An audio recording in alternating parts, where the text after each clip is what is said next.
the recording. So today, and I really wish that we could have done this in class, and we may come back and do a little bit more of it on Monday, just because this is a class and a topic when we cover things that I think it's really important for us to be able to see things. Okay, so any of you that are at home or you're someplace right now, and you have like weights or books or anything that weigh different amounts of things, I would really encourage you, and I may ask some of you, go grab a couple of those things, okay? And we'll do some demonstrations. We'll walk our way through a little bit of kind of how different kinds of contractions work and kind of how all of this goes, okay? So we've spent the last couple of class periods talking about neuromuscular anatomy and physiology, right? The idea, oh, there's McKenna's cat. I love it. I love it. Of going from cognition, right? So what we're thinking about I want to move in the motor cortex all the way down, right? Until we're going to get actin and myosin cross bridges that are going to form. We're going to generate force. We're going to run the Crossbridge cycle, and conceivably then we're going to get contractions. Okay. So that's the kind of way we're going to go with the signaling part of things. Today, we're going to get into, to some extent, what happens when I need different amounts of force. What happens when we do all of that? We want to get into actual like movements and motions and those kinds of things. Okay. All right. So we're going to start first and foremost by talking about classifications of muscles. And then we'll get into, okay, I need to do something. What are these muscles doing? How are we controlling force and whatnot? Okay. I'm sure you've all seen this before. Okay. I'm sure you've all seen this before. What I want everybody to do, okay, and I can see some of you, so I want you to do this, all right, is I want everybody to put your arm out like so. Arm out like so. Okay. I see those of you that aren't doing it. Let's do it. Okay. Arm out. Now, I want you to do, because it's Wednesday, okay, it's official, it's bicep day, it's bis and back day for the bros. What I want us to do is do a curl. So I want you to curl up like so, okay, and do what my daughter does and make a big muscle here. So when we curl, all right, we're doing, this would be considered elbow flexion, right? We're flexing, we're moving up, okay, good. Lauren's ready for a pose off. This is great. All right, we're going to pull it up, okay?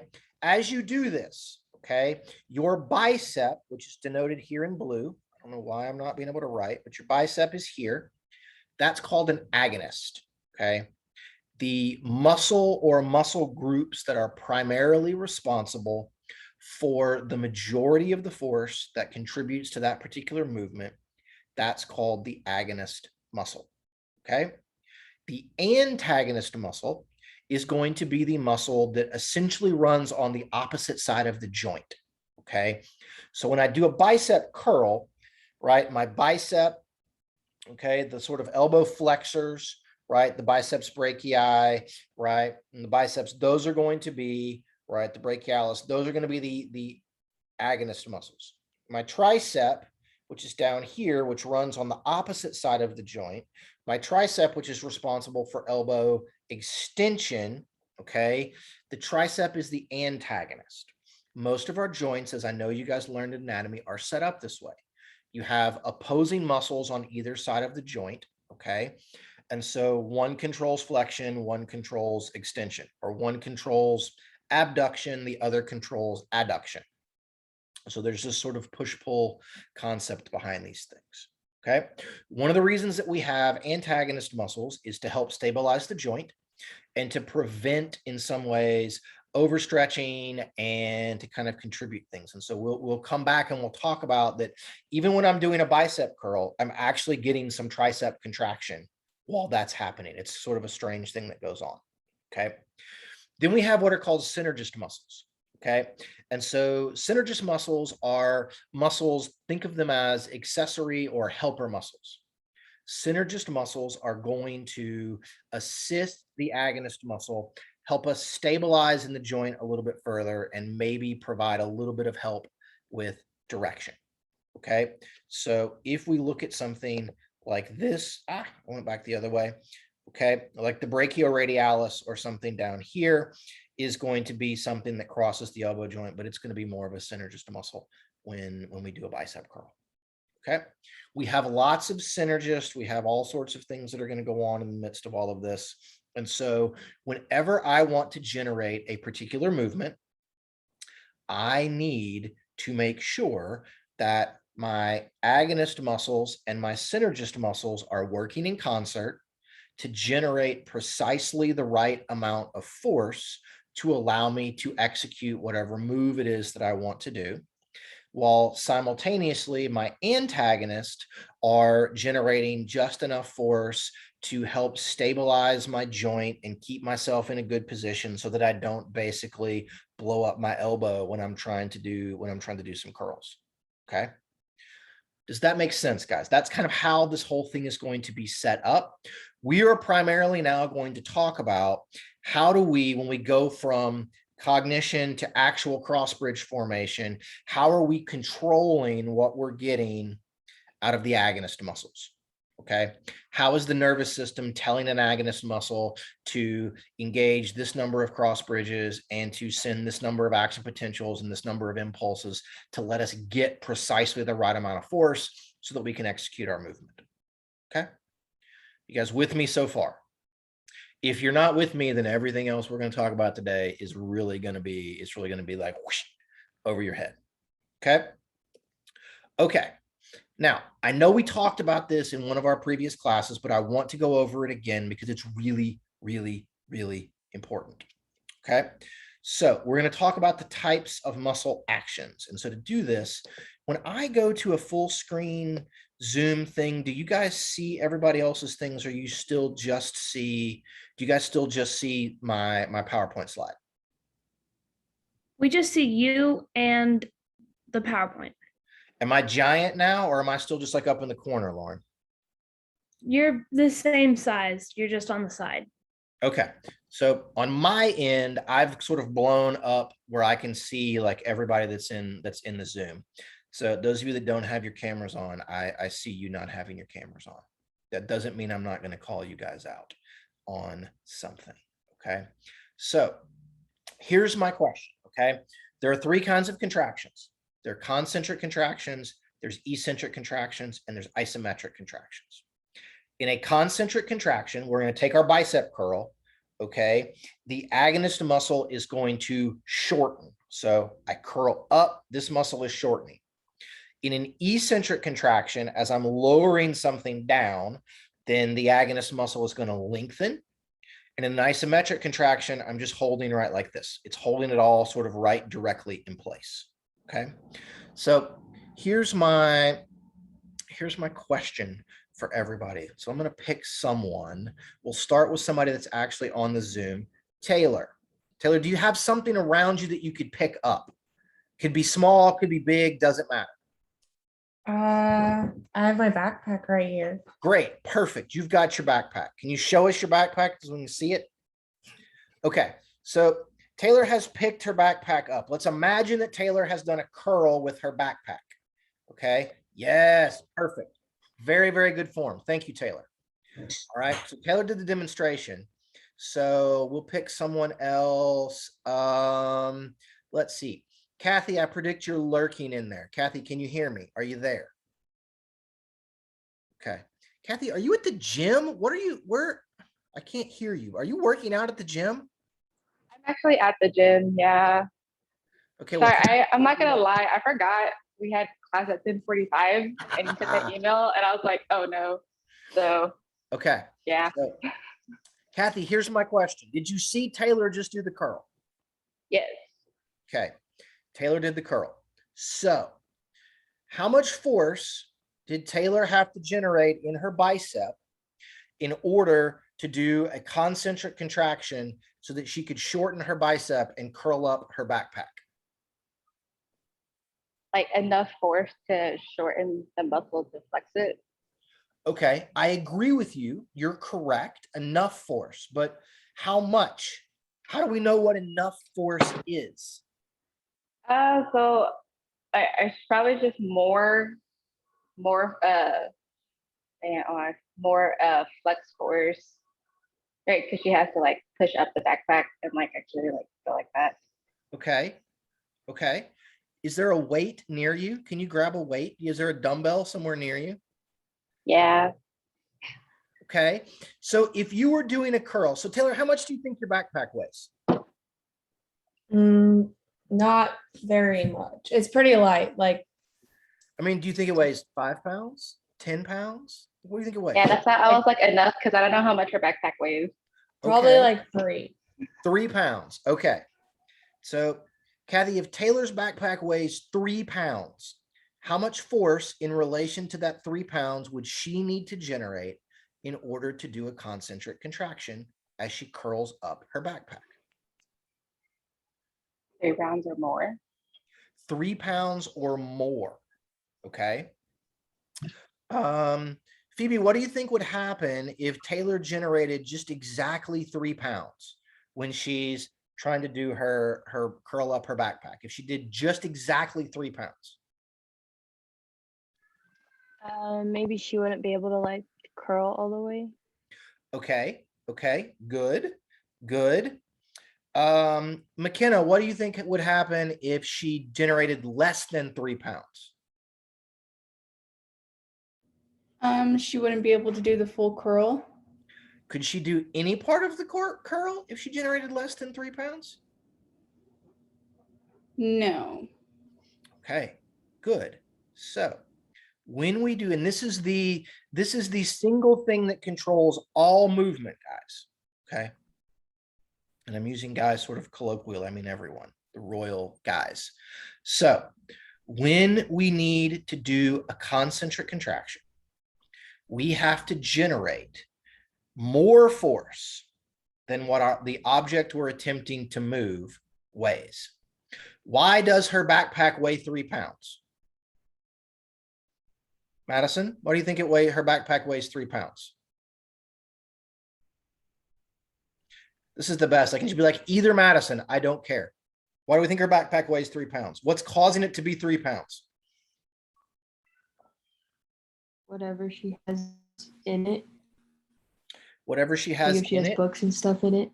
Okay, so she has books. Those books weigh 3 pounds. Why do they weigh 3 pounds?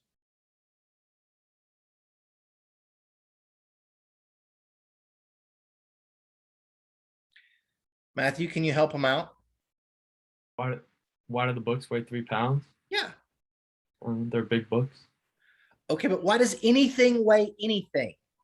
Are you asking for gravity? Gravity. Thank you, Kathy. Yes, gravity. Okay. If we took her books and went to the moon, they would no longer weigh 3 pounds. Okay. So we have to do a concentric contraction. Your muscles must generate enough force to overcome gravity's pulling in the opposite direction on whatever object you're attempting to move. That object might be your body weight.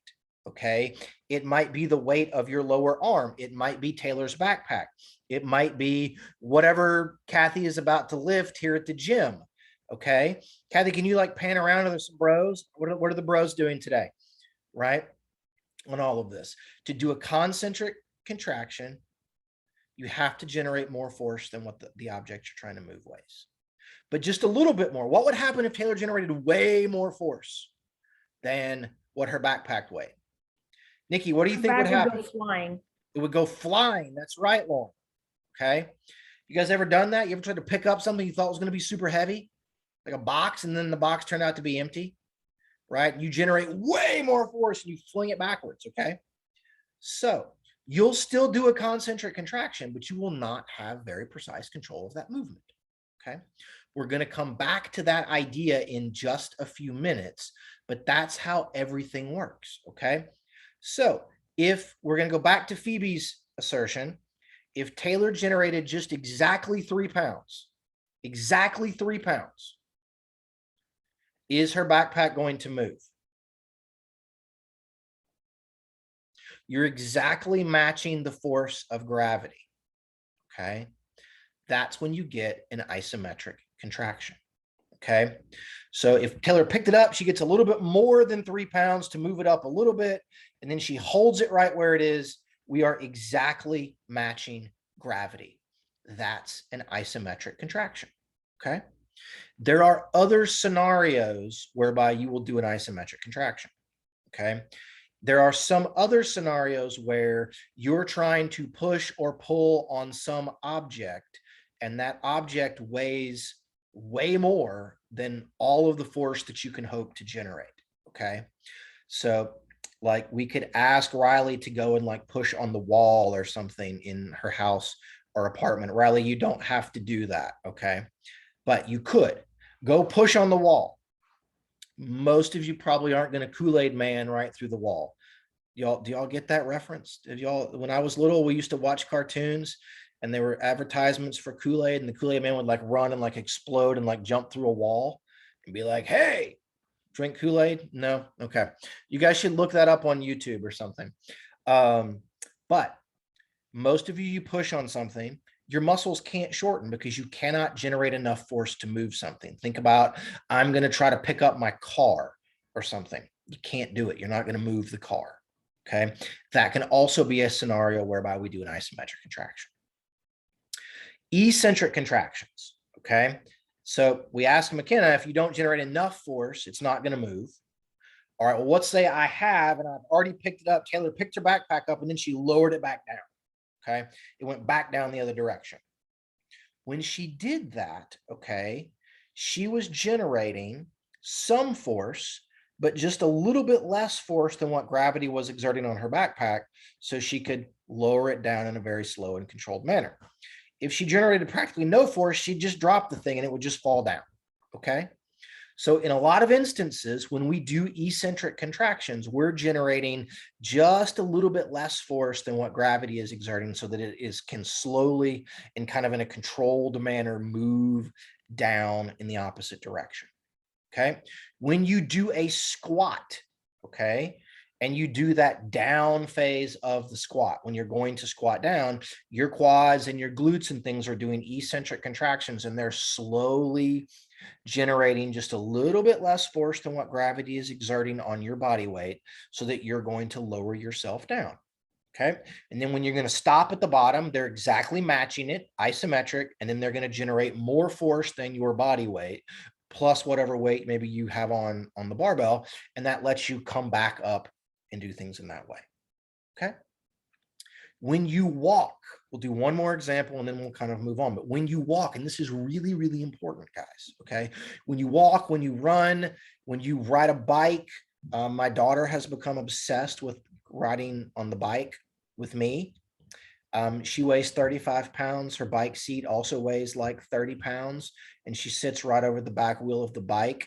It is fucking unbelievably like hard to ride a bike with her on there, while she then yells at you and says, Dada, go way fast.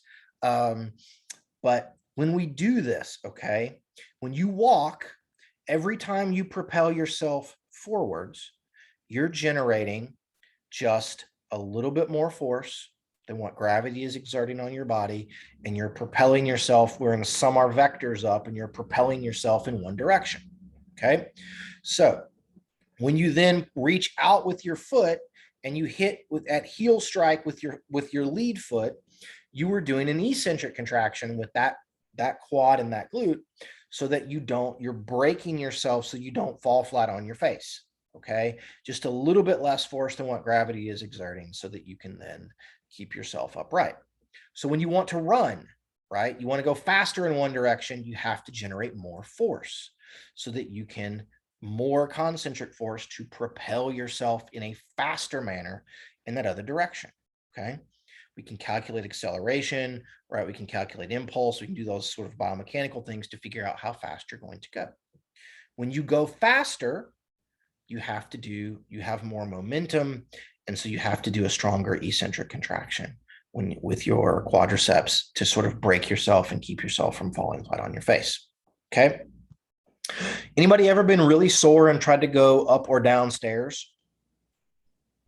Anybody live like up on the 3rd floor of an apartment complex or something? Or maybe you worked out too much and you thought, I'm going to be really good. And I live in Walker and I'm going to walk up 14 flights of stairs or down 14 flights of stairs or something. Okay. So the going down requires lots of eccentric contractions. And so it feels easier normally, but if you're sore, it's going to feel a lot worse. Okay.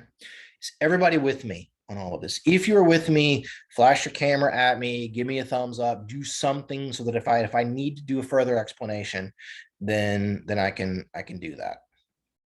I do have one question. Of course, So Lauren. if concentric force must overcome gravity, then how come isometric generates more force than concentric and eccentric does too?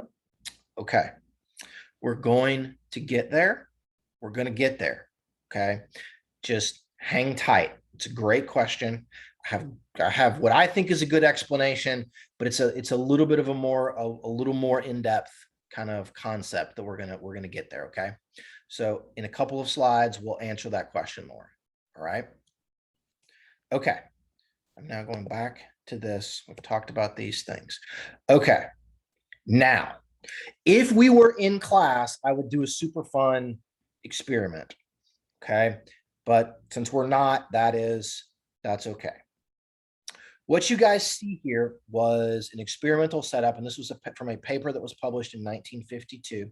It's a very, very famous exercise physiology experiment, and it illustrates, okay, very, very easily, okay, one of the things that happens with the way the Crossbridge cycle functions and how force production and energy use are going to be a little bit different between concentric and eccentric contractions. Okay. You guys remember the Crossbridge cycle? Do we remember the Crossbridge cycle? Yes. Okay. Madison Acosta, do you remember in the Crossbridge cycle, where do we use ATP in the Crossbridge cycle?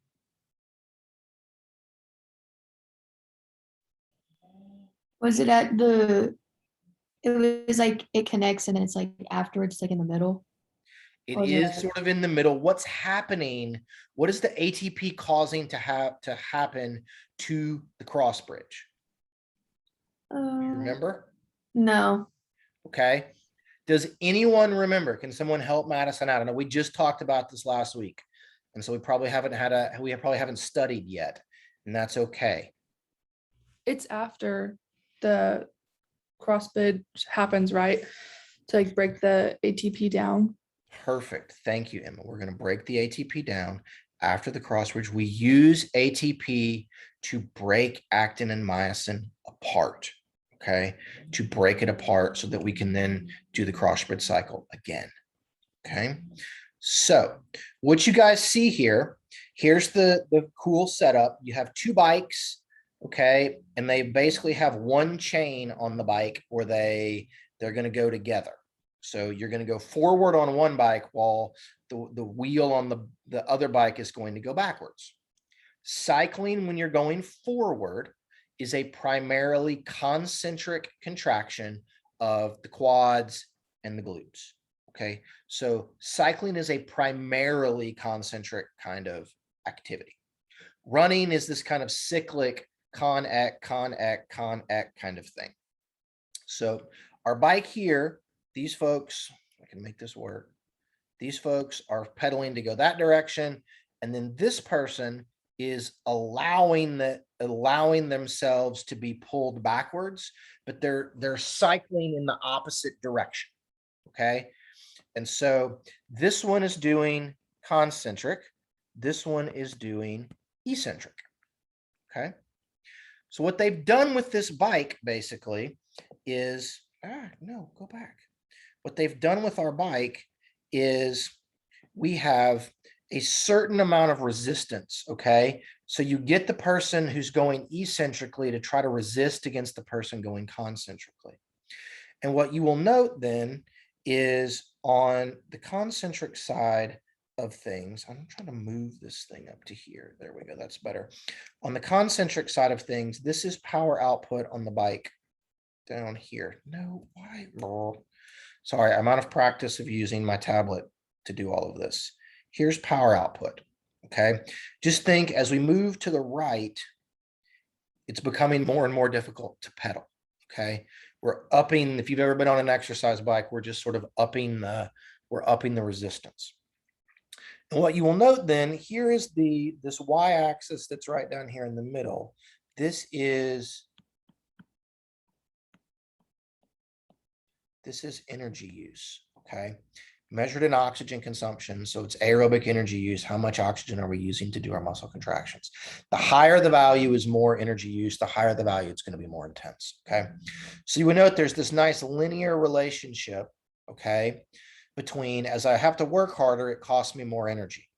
I have to generate more force with my quads to sort of go at a particular power output. As I do that, to get more force, I have to engage more cross bridges. I have to run the crossbridge cycle more and more times because I'm doing concentric contractions. And so therefore it costs me more energy, okay? The person on the back side over here who's doing eccentric contractions and is resisting, look at what's happening with them. Also a nice linear relationship, okay? They're doing the same amount of work or almost the same work. They're just it's going in the opposite direction. That's why it's negative over here. But look at this. At sort of almost negative 1500 kilogram meters per minute, which don't worry about the units. This is hard, lots of work, right? These folks are using sort of this about 1 liter per minute of oxygen, whereas my person going the other direction was using almost 3.5 liters per minute of oxygen, okay?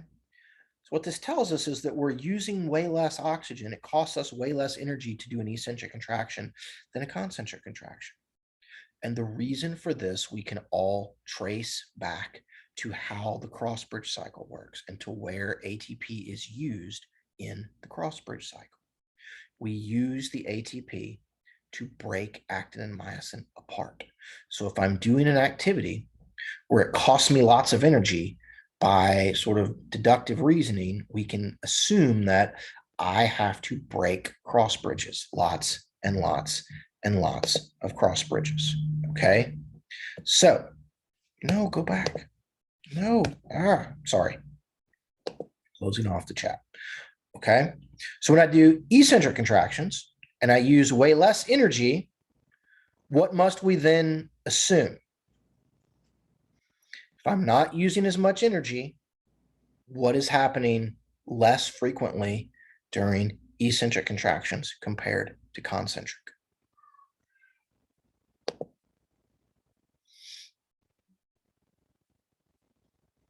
Adriana, what do you think? There's like less cross bridges. So you're close. To get the same force, I have to engage close to the same number of cross bridges. But where in the crossbridge cycle, the energy is used to break them apart. So if I'm not using as much energy, what am I not doing?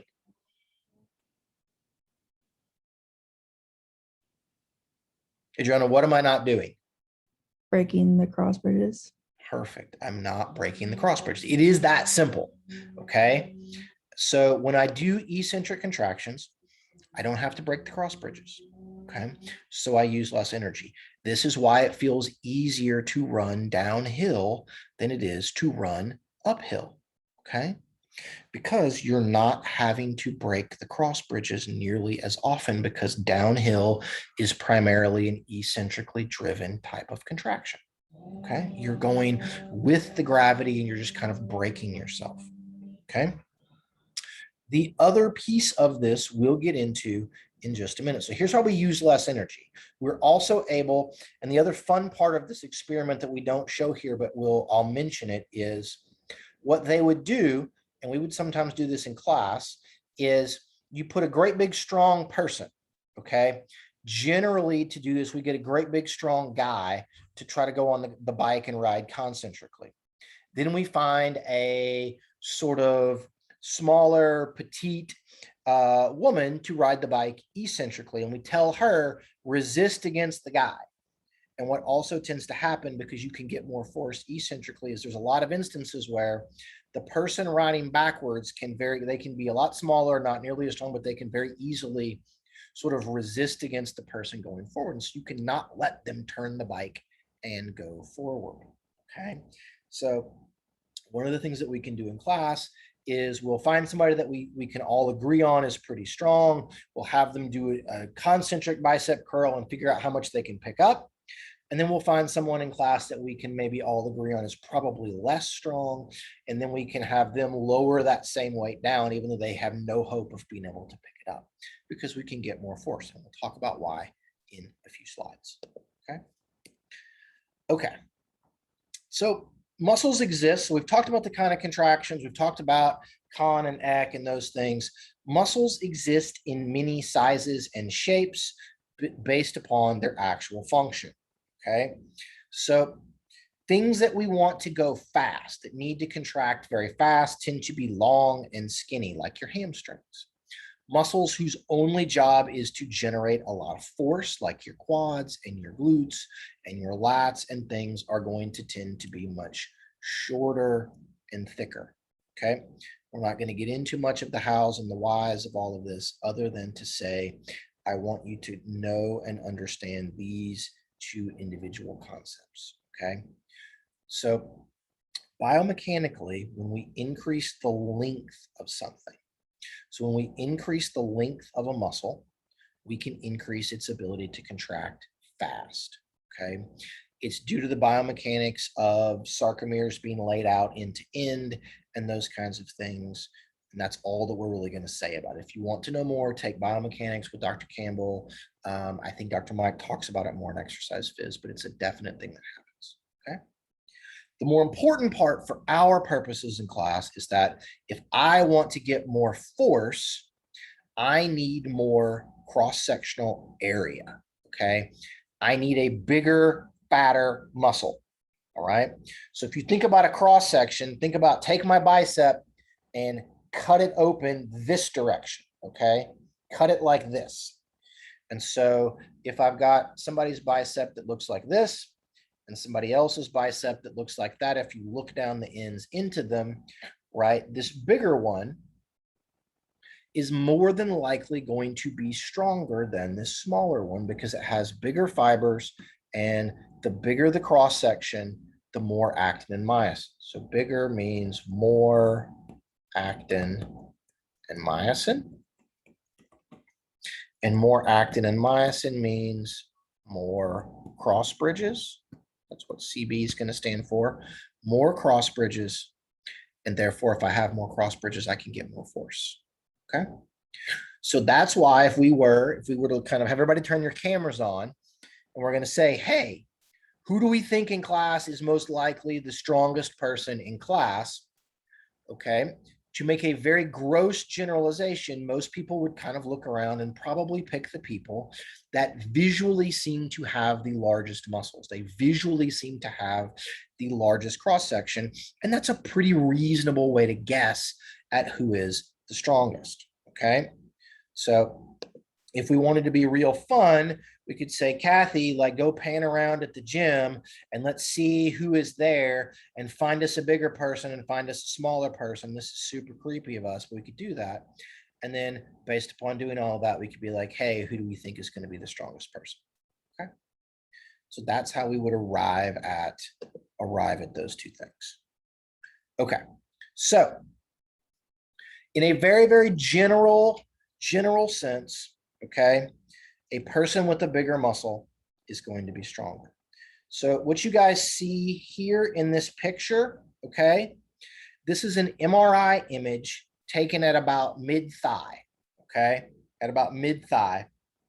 It's actually my thigh from when I was a grad student. These were images that we took in an MRI machine when I was doing my dissertation, right? So it looks like a steak, doesn't it? Right? Steak is cow muscle. All right, that's what you're eating is cow muscle. But you're looking at this, you're looking up through my heel, okay, at my leg. So what you can see here, this is my vastus lateralis, this is my rectus femoris, this is my vastus intermedius, and here's my vastus medialis. This is my femur right there, right? Here's my femoral artery. This one down here, we've exhausted my knowledge of muscles. I told you guys I've never had a class in anatomy. We talked about this, that I've never had anatomy. I've taught anatomy and physiology, but I've never actually had a class in anatomy. So like, I don't know what these, I know these are hamstrings, but I don't know what's what, right? Something's a semitendinosus, something's a semimembranosus, but I don't really know. Okay. Anyway, this is my quad. If you were to take sort of, this is me, this is Dr. Black now. Okay. This is Dr. Black in high school. And then this is Dr. Black, we'll just say 10 years ago. Okay. So in high school, when I did squats a bunch, when I had to play football and a bunch of things, I was much stronger than I am now. I have lost in my quads of maybe the area has gotten this sort of what you see out here. This is subcutaneous fat. I assure you that layer has gotten bigger, but my muscles have gotten a little bit smaller. But so I was stronger then. 10 years ago, I was not quite as strong as I was in high school, but I was still doing something. Here's me now when you can't ever go to the gym because it's a pandemic and you have a toddler and other sort of reasons. Okay. That's the general sense of things. However, that's not always going to be the only thing that contributes to this. Okay.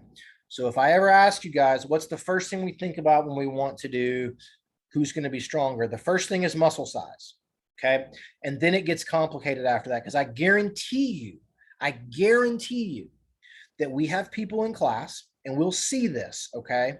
We have people in class who have roughly similar sizes of muscles, but if we test their maximal strength, they're going to have very different levels of strength. And so muscle size isn't the only thing. Okay. It's not the only thing that's going to contribute. Okay.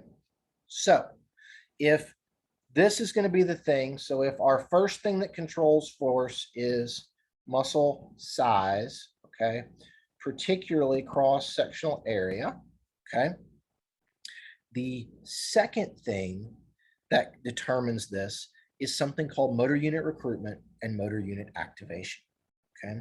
Have you guys heard this terminology before? Have you heard the terms recruitment and activation of motor units? So I just want to ask, we'll ask that. Vale, are you there? Have you heard those terms before? I have not. You've not heard those terms. Does anybody, they use these terms in like in human phys or anything else? Emma, you're nodding your head yes. You remember, was it in human phys, or maybe you heard about it in like strength and conditioning or personal training class or something? Okay. Yeah, I've heard it in phys before. In phys? Okay. So the very, very simple way to think about this, okay? Because we're scientists, we're never happy unless we're naming something weird and making it seem more complicated, okay? But the idea of recruitment is the sense of, is a particular motor unit, and therefore the fibers that are part of that motor unit, are they on or are they off during a particular contraction? Okay. So with recruitment, it is the idea that the amount of muscle or the number of individual fibers that are actively contracting at some point in time. Okay. When I need to generate force, I have a certain amount of muscle. I have a certain number of motor neurons that are going to send out their connections to the individual fibers in my muscles. So I have, we'll make the math simple. I have 100 motor units that go to my bicep, okay? When I need to generate a certain amount of force, I'm holding my little stylus. It doesn't weigh very much. When I want to do a curl with just the weight of my lower arm and my stylus, okay, I don't need very much force. So let's say when I want a small force, I only have to recruit or turn on, let's just say, out of the 100 motor units that I have, I'm going to turn on 5, okay? I'm only turning on 5. If I turned on 50 when I only need 5, I get way more force than I need, and I throw my stylus over my head, okay? When I add something, let's say I'm going to add my phone onto my stylus, and I curl, now I've turned on 10 motor units, okay? I'm looking around my daughter's playroom here. I'm kind of let you guys see other things that we have in here. If I were to try to pick up her little castle or her easel, or I don't know, the TV or something that's in here, I could conceivably turn on up to all of the muscle, all 100 of these motor units, if I need more and more force. Okay. And so the way that this works is recruitment is controlled by the central nervous system. Okay. It's going to seem weird because you never think about it in this way, but we recruit motor units 1 unit at a time. So when I want to curl my stylus, I start off with 1 motor unit. When that doesn't get me enough force to do the curl, my motor cortex says, okay, turn on 2. When 2 doesn't work, we do 3. When 3 doesn't work, we turn on 4. When 4 doesn't work, we go 5.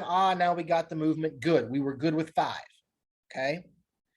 And so there is a very distinct manner and order in which all of this takes place. Okay. So the first motor unit that you attempt to recruit for every muscle, for every kind of contraction you're doing, is going to be the smallest motor unit. It's going to be the motor unit where you've got 1 motor neuron and it connects to the smallest number of muscle fibers that's in your muscle. When you get your second one, the second motor unit is going to be slightly bigger than the first. It's going to connect to a few more fibers. Okay. And it just works its way up. So that the third one is bigger than the second, the fourth one is bigger than the third, so on and so forth, okay?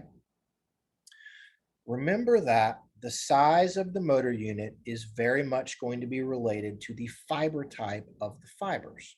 Small motor units tend to have slow twitch muscle fibers, okay? Slow twitch muscle fibers. Medium-sized motor units are probably going to have either the kind of end of our slow twitch, or they're going to have type 2A fibers. Very, very big motor units are going to tend to have type 2X muscle fibers. Okay. So I know you all don't think about it when you do something. You don't think 1 motor unit, then 2 motor units, then 3 motor units. This happens almost simultaneously. You're like, ooh, 1's not enough, 2, 3, 4, 5, boom, boom, boom, boom, boom, and we're going to get enough. Okay. All right. So if we look at all of this concept of recruiting the smallest motor units first, and that those smallest ones are going to tend to have type 1 or slow fibers, right? The kind of medium-sized motor units are going to be 2A, and the largest ones are going to be the fast twitch 2Xs, is called the size principle of motor unit recruitment, okay? This is one of the classic experiments in all of sort of nervous system physiology, okay? It was a secondary finding. It was not the original point of the experiment that they were running, but this is the thing that experiment is famous for, okay? The first author of the paper was the guy's name was Henneman, so it's called the Henneman size principle of motor unit recruitment. And what happens is the motor neurons that are connected to type 1 fibers tend to be smaller. Because the motor neurons are smaller, it takes less input from the motor cortex in order to get them to reach threshold and depolarize. So they're always the ones that are going to go first, okay? And so this graph is trying to show an exercise intensity as a percentage of sort of maximal aerobic things. So like this is walking, let's just say down here. And this would be, say, sprinting or something on this particular end. All right. You're going to walk. You're going to recruit mostly only your slow twitch fibers. When you're sprinting, you've got all your slow twitch and your 2As and your 2Xs. Okay. Think about it as well that this could be a very light weight. And then down here is a very, very heavy weight. Okay. I lift something small. It doesn't weigh very much. I can get all of my force from my type 1 fibers. When I lift something heavy, I have to engage slow fibers and my 2As and my 2Xs. Okay. Does that as an idea make sense? Your nervous system does this and it blows up through all of these things almost instantaneously. You never really have to think about this. Okay. Your you have this accumulated experience throughout your entire life. This gets into the concept of something called motor learning, where you've picked up and moved a lot of things in your past. And your brain, in many ways, remembers this. It remembers how much force you needed to pick up a certain object, or to go at a certain speed, or to go up a certain amount of stairs or something from the last time that you did it, or from when you did it 5 years ago or something. And so what it does is it guesses, and it thinks, okay, we probably need to be right about here. Okay. And it says, okay, boom, here we go. I'm going to turn on, right, this number of muscle fibers to try to start this contraction. And it's really good at guessing like that. And it does that. And then it says, ooh, that wasn't quite enough. Okay, we're going to move up to right here. Now we got it. Okay. Or you came to here and it was a little bit too much and your movement was a little bit off, and then it's going to dial itself back down kind of right into there. So there's all of this really fascinating ways that we very precisely control the amount of muscle that is turned on and engaged. Okay. So you guys remember, I told you that having bigger muscles in general means you can generate more force. Okay. But there can be a problem. Okay. There can be a problem. Not everyone, okay, not everyone can actually sort of activate or recruit all the way up here. So if this is 100%, this is all of the muscle fibers in a given muscle. Not every one of you could do a curl and be able to turn on every muscle fiber in your bicep at the right moment to perform that curl. Okay. In fact, unless you do heavy resistance training where you do curls, most of you can't. Okay. You can get close. You might be able to get to, say, 90 or 95%. Okay. But most people, if you don't do heavy resistance training, or you don't do something where you curl a lot of stuff, you cannot turn on or recruit all of the muscle fibers in a given muscle. Okay. So this is why you can have two people who have the same size muscles, but one person may be significantly stronger than another, mostly because one person may not be able to turn on all of that muscle that they have. My muscle is the same size as Matthew's, but Matthew can turn on more of his muscle than I can, so he can get more cross bridges, he can get more force, so he's stronger than I am. Okay. Does that make sense, guys? Do you understand kind of how all of that works? Do we have questions about any of that? You guys are starting to look bored. Does everyone need to stand up and do some jumping jacks? Turn your camera on, do some jumping jacks, sing a song for us. Nikki, what's in your cup? You got coffee? No, it's actually chai tea. Chai tea, even Yeah. better. Okay. We're having a nice chill sort of morning. We'll do a little stretching with my chai tea. That would be great. Okay. All right.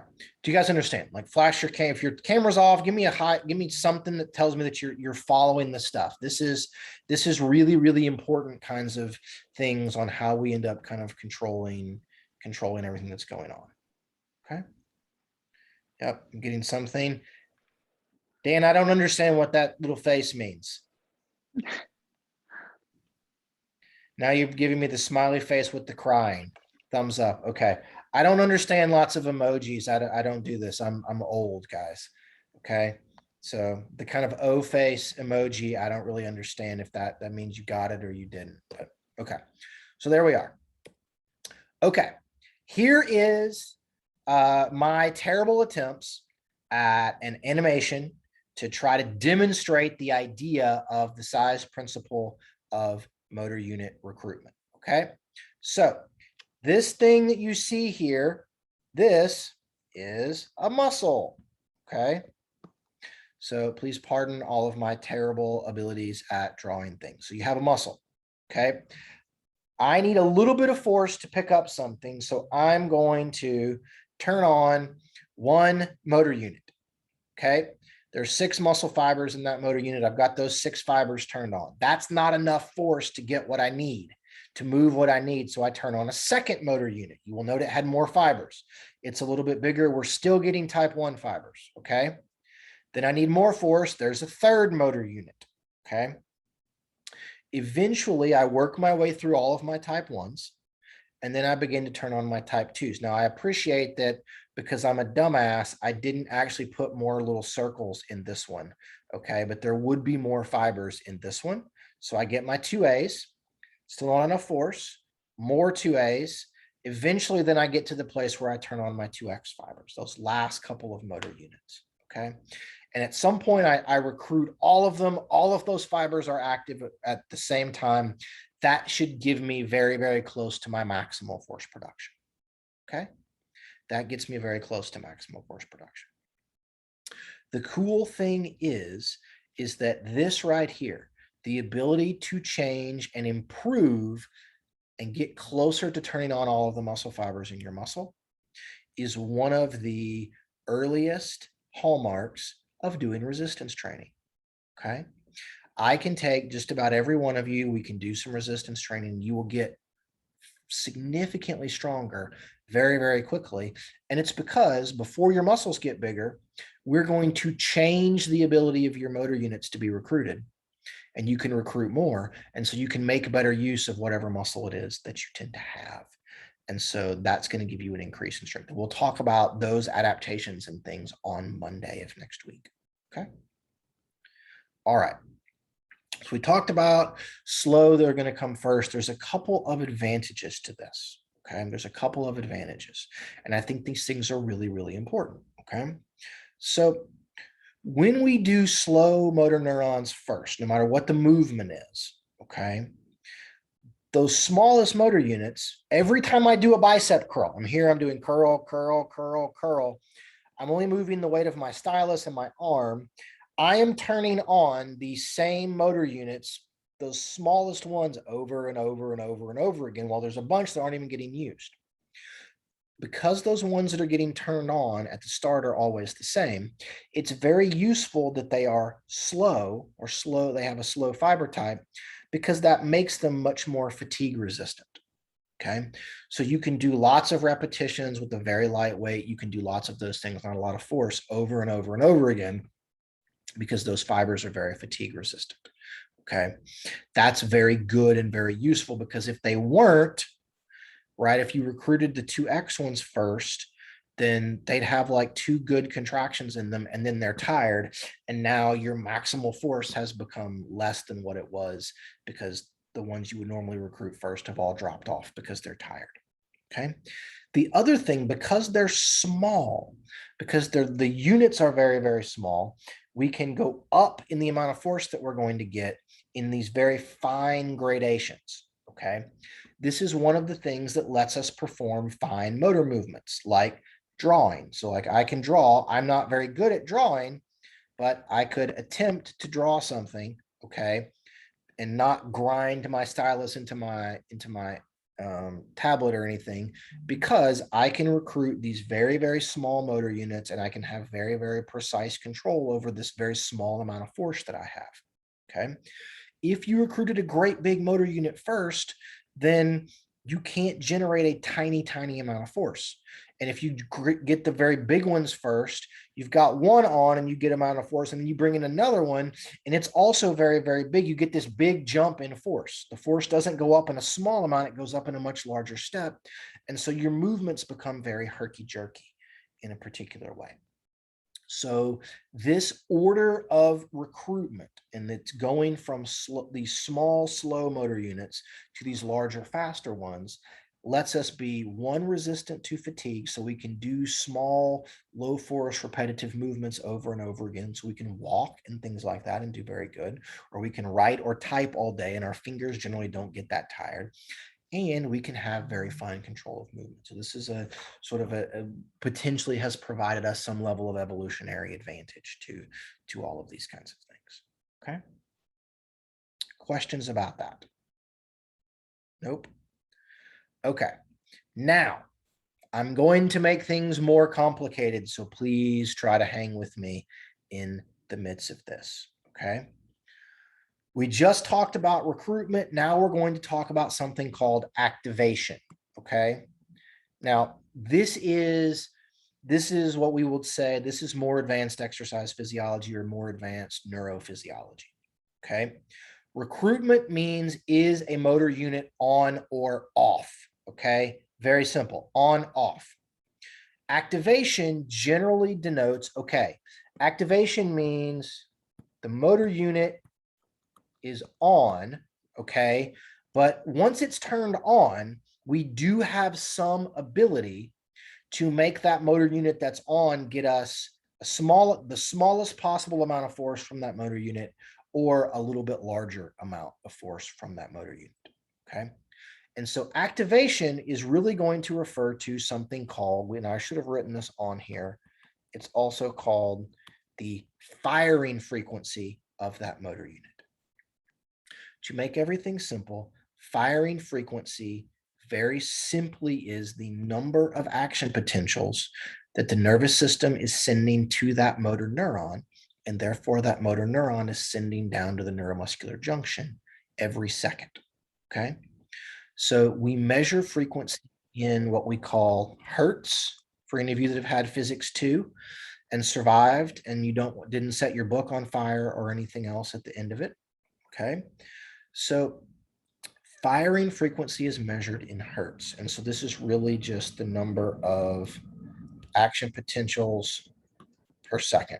So when I say that we have one action potential, that means that that motor neuron was being activated at 1 Hertz, okay, or 1 Hertz. If you get 10 action potentials per second, that's called 10 Hertz. You could get 100 per second. That's called 100 Hertz, okay?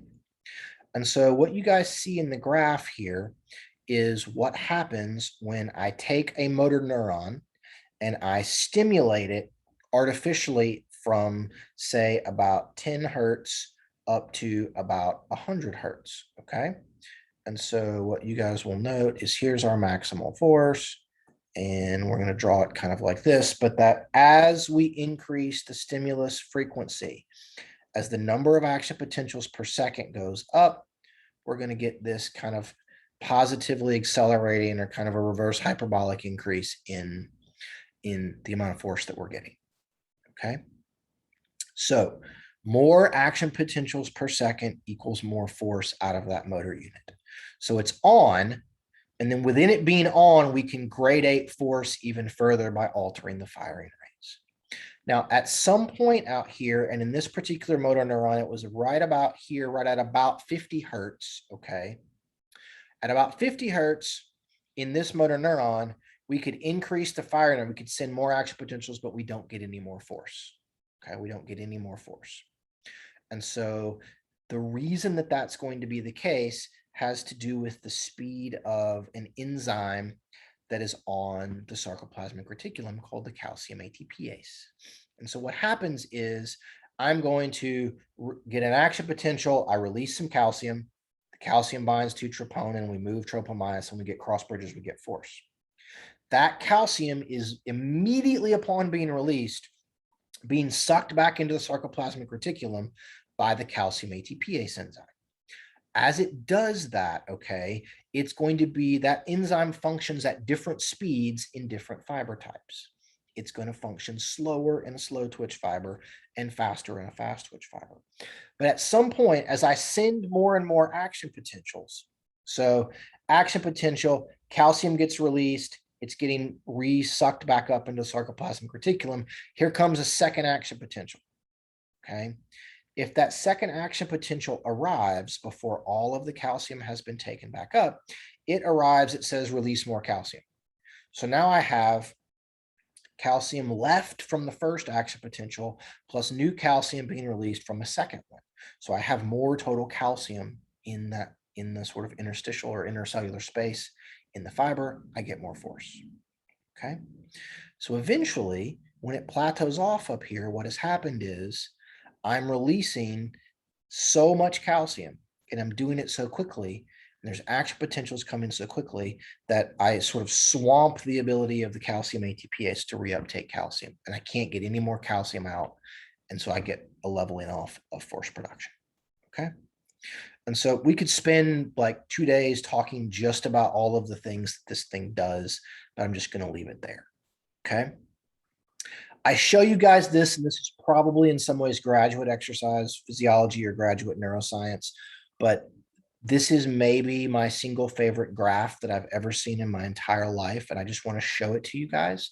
You guys probably are way, way too young to have ever done a thing that is, there's an old Atari game that was called Missile Command, but you played and the little computer would send a dot down and you had to shoot this missile, which was a line that would go up and hit it all by itself. So my daughter snuck into the room to say hi. But it kind of looked like this. So what you guys see here is every line that is on here. So every line represents an individually recorded motor unit. So they stuck these little needles into the FDI muscle here in a person's hand, and they had them do this and move their sort of flex their index finger sideways. Okay. And they recorded the individual sort of recordings by putting these needles in. They recorded all of these individual motor units. So every line represents a motor unit. And what they did was they had the person start off and generate a very small amount of force going sideways, and then they had them do a maximal contraction.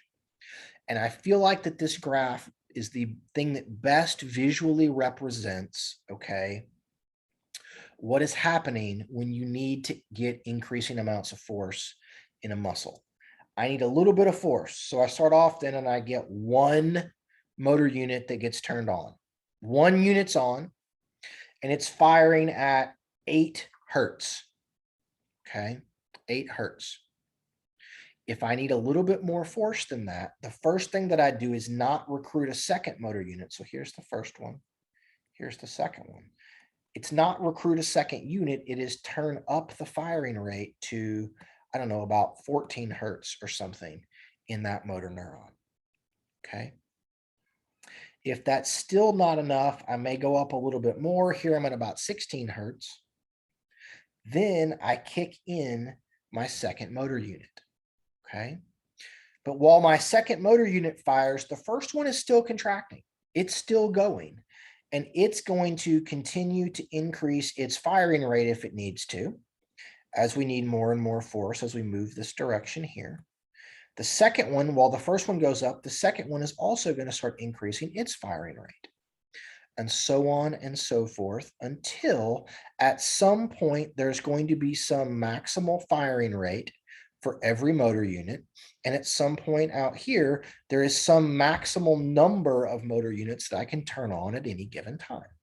So when you do a maximal contraction, what happens is I turn on all of these units and I ramp all of them up and have them all fire at their highest possible firing rate, which in the FDI in this particular person was somewhere around 20 Hertz or thereabouts. Okay. Every time you do a muscle contraction of any sort, okay, this is what is happening in every muscle. It's an astounding thing to me, okay? You do this, you turn on the precise right amount of units at the precise right amount firing rate for each individual unit, which may be different from another unit, and it lets you generate the force that you need, okay? It's an astounding level of complexity that we never think about, and it generally always seems to work. It's really, really, really cool. Okay. Okay. We've got about 20 minutes or so left in the midst of all of this. And so what we're gonna try to kind of finish off here is talking about a couple of other things that determine, okay, the force of contraction that we're going to see. And so one of those things now is going to be the velocity of the contraction. Okay. So we've talked about muscle size. We've talked about the ability of the nervous system to both recruit and activate, okay, through recruitment and firing rates, what's going on. So now you've done all of that. Those things are going. But now the next thing that we're going to do is now we need to go at some velocity or some speed. Okay. And what you guys will note is there's an inverse relationship between velocity and force production when we do concentric muscle contractions, okay? So what I'm graphing here for you guys, this is a concentric contraction. So here is max force, and then on the y-axis, this is velocity, and this is force, okay? So in my fastest contractions, okay, here's fast, here's slow, all right? At my fastest contractions, I'm getting almost no force out of a muscle. At my slowest contractions are when I'm getting the most force, okay? So think about this in your own life, okay? Anytime you've ever had to pick up something that's really, really heavy, it's hard to do it and move it very quickly, okay? Because we have to go slow to get a very near to maximal amount of force production. Okay. And so the reason that this is what the relationship is that force production is directly related to the number of cross bridges that are engaged at any instant in time. Okay. So when we want to go very, very fast, okay, the thing that we must do is we have to detach the cross bridges so that they can reform and then pull us even farther. So my arm is moving very, very quickly. In order to do that, I have to go through the Crossbridge cycle very, very, very quickly so that I can attach, generate force, break, reattach, generate force so that I can keep things moving very quickly. Okay, I can keep the muscle shortening very quickly.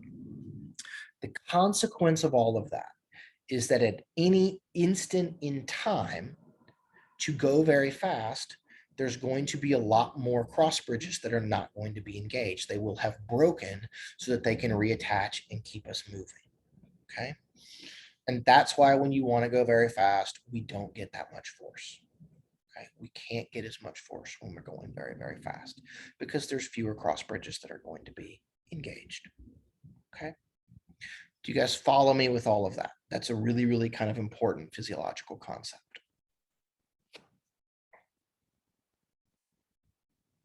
Okay. Now, Lauren, are you still with us? Now we're going to answer your other question, Lauren. Okay. Now we're going to answer your question about why do I get more force when I do an eccentric contraction? And it comes down to the mechanics sort of velocity and the way that we do things when we lengthen. Okay. So what I just showed you guys is for a concentric contraction only. For a concentric contraction only. So I've got a different graph here, okay? Shoot. This graph is showing an eccentric contraction here and a concentric contraction here, okay? And the graph on the concentric side looks the same, but we've actually flipped the axes, okay? So I want you guys to note that velocity is down here on the x-axis and torque or force is going to run here on the y-axis, okay? So when you look at this concentrically, this is fast, okay? And down here is going to be slow, okay? But we're going to reach some point where there is no velocity. So this point right here where we intersect, okay, the middle part of our graph, this spot right here represents an isometric contraction. Okay. And so what I want you guys to note is during an isometric contraction, I'm getting a little bit more force than I am with any point of a concentric contraction, a little bit more force than doing a very slow concentric contraction. Okay.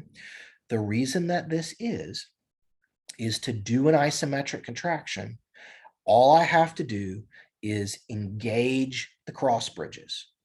I don't have to break them. I don't have to cycle them very much because I just need to engage and hold. We don't actually need to move and shorten, so we don't have to use the energy to break them apart, and we don't have to break them and then have them not be attached so that we're going to get less force. That's why with an isometric contraction, I get less force. I get more force than a concentric. So you could hold more weight. If you're going to do a curl, I could give you a weight that's heavier than what you could pick up, but you could hold it steady. Okay. Because of the mechanics of the Crossbridge cycle. And just sitting there and holding it is going to cost you less energy than if I gave you a slightly lighter weight and I actually had you pick it up. Okay. But look over here at what happens with eccentric contractions. Okay. Eccentrically, I can get even more force than I can isometrically. And look out here, as I go fast in the opposite direction versus slow, it's basically a straight line. Okay. The relationship between force production and velocity is different for eccentric contractions compared to concentric contractions. Okay. First, we get greater force doing an eccentric contraction. Okay. This happens for two reasons. Okay. They're going to be listed down here, 1 and 2. Okay. Eccentrically, much like with isometric contractions, the cross bridges can engage and they don't have to break. We don't have to cycle.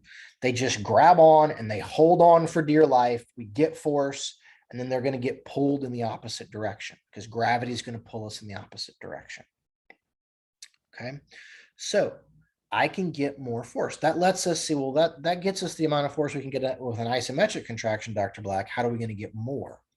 So the other part of this is remember that there's lots of connective tissue in a muscle. There's additional connective tissue right where the muscle connects itself to the bone. And so connective tissue is elastic. The collagen in there is elastic. And so what that means is that as you begin to stretch it, okay, it's going to store elastic energy. You stretch a rubber band out and it stores energy and it wants to resist against you stretching it out. And then when you let it go, it's got that stored energy that wants to drive it in the other direction. Okay. So with an eccentric contraction, we are going to get the extra force from the elasticity in tendons and ligaments and connective tissue in our muscles. So you can get the force from the cross bridges themselves, but then you get extra force from the resistiveness, the elasticity that is going to be in the connective tissue in tendons, ligaments, and the muscle. Okay. And that's why you could, and we would normally do this in class, we may do this again, we may do this on Monday just to drive the point home. I can give you a whole lot more weight and have you lower down with a curl way more weight than you could ever hope to pick up. I could put more weight on your back and you could squat down with way more weight than you could ever begin to pick up. Okay. And it's due to the mechanics of the Crossbridge cycle. Okay. Energy use and force production are very much related to how actin and myosin interact and where ATP is used in that particular cycle. Okay. So really, really important kind of concepts on why we're able to do all of the things that we can do. And so I'm going to finish today talking about something called power. Okay. Power. So muscular power is really, really important to athletes. Okay. It's really important to athletes. And so biomechanically, or from a physics standpoint, power is force production or the load you're lifting multiplied by the velocity at which you're lifting those two things. Okay. So if I want to get a lot of power out of something, I need to be able to generate as much force as possible and have it go as fast as possible. Okay. But remember, those two things, given the nature of our cross bridges, those two things are going to be inversely related. All right. And so what we denote if we make a power graph of something is power looks like this. Okay. That if I've got force over here on the y-axis and I've got velocity on the x, so here's a slow contraction, here's a very, very fast contraction. You guys will note that optimal power output tends to occur right about here, okay? Right at about a third of maximal velocity, okay? And so Power is the application of force at some velocity or some speed. So when you want to run or jump or something like that, when you need to, in an athletic setting or just in a walking setting, if you need to apply your force to propel your body and have yourself move at a particular speed, or the more power you have, the more you can propel your body upwards to jump or something, right? People that can run faster and jump higher can generate more power than someone that can't run as fast or can't jump as high. And so one of the things that we can do, and we'll talk about this a little bit next week, is if we train in certain ways, we can try to increase our ability to generate muscular power, okay? To increase our ability to generate muscular power. And so we can do this in some ways, one, by increasing our maximal force, but we can also train our nervous system a little bit to let us recruit things and turn more things on in a faster way to get a little bit more velocity out of all of this, okay? So if you look and you generate these power curves for the individual fiber types, then what you will also denote, just think of these as fast twitch as 2x's, okay? So here's power and at some sort of peak of their fiber force, but the idea is that here is slow twitch. So here's type 1, here's 2a, and here's 2x up here in red. What you will note is that because the myosin ATPase is much faster, you can break things much faster in type 2 fibers, and those fibers tend to be bigger, we get more power out of 2x's than we do out of 2a's, and more out of 2a's than we get out of type 1s. So this is why people that tend to be very, very, very much slow twitch oriented, okay, very good distance runners, can't generate a lot of power. So they very often aren't the best jumpers, and they're not going to have the kind of top end speed that somebody that has more fast twitch fibers is going to have. They're really, really good at endurance, but they're not so great at being able to sort of sprint and jump or power clean a whole lot or something like that. Whereas people that have more fast twitch fibers are naturally going to be able to jump higher and sprint faster. There's a whole lot of other things, like from a biomechanics standpoint, like leg length or arm length and kind of moment arms and some things that go into all of this. But fiber type and the individual kind of power curves of fiber types also play a role. Okay. All right. So do you guys have questions about all of this and kind of what we did, what we talked about, how we're actually applying force production and the physiology of a contraction or the neurophysiology of a contraction, the way the Crossbridge cycle works, the way the nervous system communicates with the muscles, all of that together to be able then to give us a certain force production and how we might control that force production. Does that make sense to you guys? I'm seeing a few nods of heads. I think I've put most of you guys to sleep. Is that a fair sort of assessment? I know it's about lunchtime. Okay. All right. Well, we're going to stop here for today. Okay.